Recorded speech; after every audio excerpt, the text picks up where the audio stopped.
सुप्रभातम्। अद्य अहं पुस्तकपठनं करिष्यामि। पाश्चात्यदेशस्य कोपर्निकसः, गालिलियो, ब्रूनो एतेषां सहर्षवशतः पूर्वं भूभ्रमणवादविषये स्वमतम् आर्यभट्टः प्रकाशितवान्।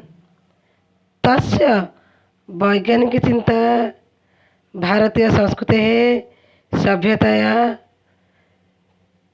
च समुन्नतिं कृतवती। गुप्तसाम्राज्यसमये आर्यभट्टः जन्म नीतवान्। त्रयोविंशतिः वर्षे सः वैज्ञानिकतथ्यानुरूपं लेखं लिखितवान्।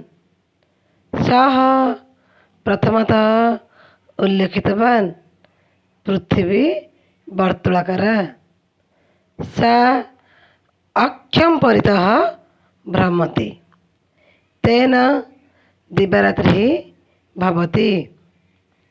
पुनश्च सा कक्षमार्गेण सूर्यं परितः भ्रमति, फलतः ऋतूनां परिवर्तनं भवति। स्वपि चन्द्रस्य सूर्यस्य च व्यासनिर्णयं कृतवान्। पृथिव्याः परमायु 199 सः कल्पितवान्।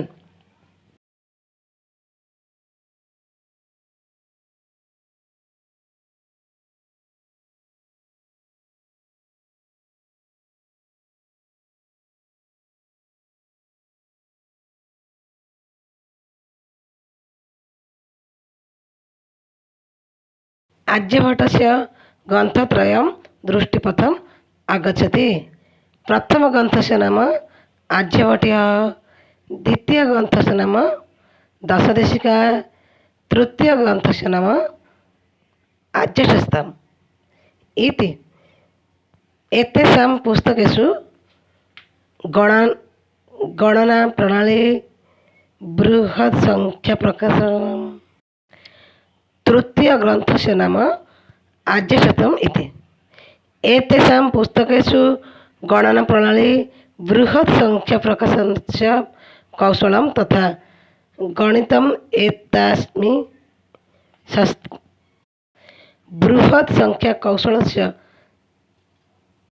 बृहत्संख्याप्रकाशस्य कौशलं तथा गणितम् एतानि सन्निवेशानि भवति।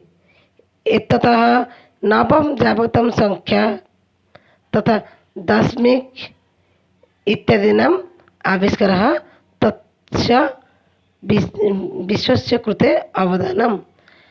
आर्यशास्त्रं पुस्तके 15 श्लोकाः गोलाविषये वर्णिताः। अयं भागः गोलापादः इति केचन वदन्ति। गोलापादः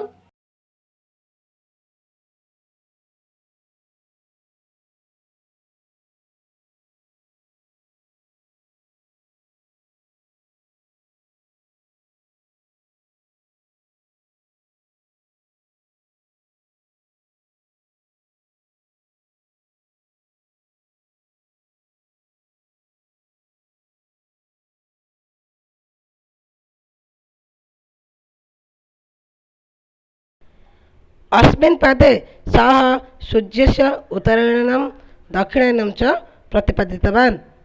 जटिलसमीकरणानां सः सरलसमाधानं कृतवान्। आर्यभट्टः विज्ञानं, गणितं, ज्योतिषं च संस्कृतभाषया लिखितवान्। तस्य सिद्धान्तः अद्यापि अकट्य अस्ति।